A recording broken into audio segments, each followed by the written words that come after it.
And over to Chris and Dean in the studio.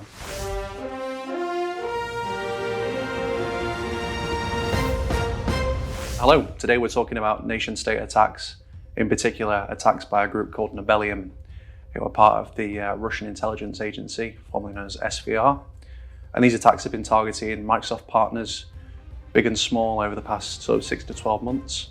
And there's been a significant increase in the amount of attacks during that time. The reason this is of interest is that Russia are trying to gain a foothold over the technology providers and vendors. So that means that rather than actually compromising an individual business, they'll compromise an IT provider that has many clients and actually use those to gain a foothold into their technology systems. This can be organizations that configure, deploy, build and maintain technology through Microsoft on behalf of their customers.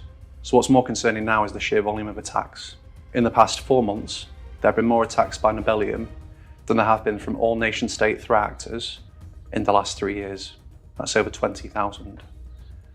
Now, the reason this matters is that nation-state attacks are on the rise, and there's plenty of things that you can do to protect your organization from compromise, because these gangs typically deploy ransomware and will cripple your systems if they can get in.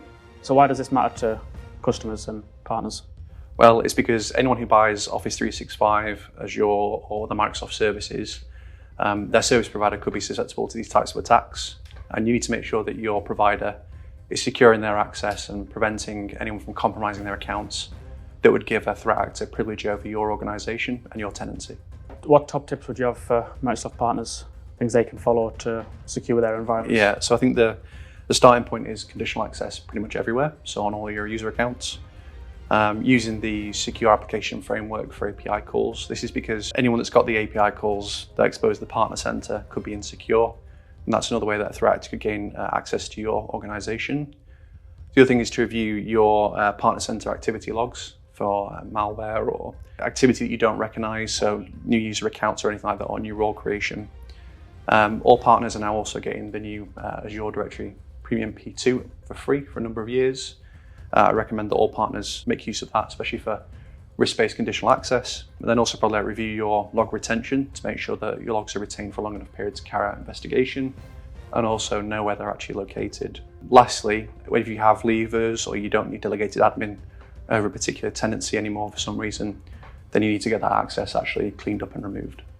So Dean, what other sort of top tips that Microsoft customers can take on board for securing their organization against Nobelium? So first one for me would be to review all of your partnerships within your admin portal. Make sure that only the ones that are relevant or I guess current are in there. Any admin accounts that partners do have, make sure that their accounts are locked down to only have the permissions that are required. The easiest and simplest one, enforce MFA for global admins.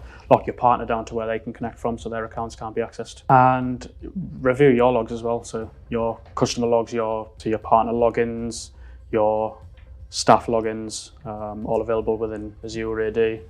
And I think it's mysignins.microsoft.com that your partners and your staff can keep an eye on if they have any worries about login attempts that might not have been from them. They can visually see a list of all of their login attempts. Quite a good one to keep an eye on. Definitely. So thanks for joining us on today's short video. If you want to find out more, please look at our LinkedIn profile or visit our YouTube channel. You can also check out our podcast, Experts in Polo Shirts, released every other Tuesday.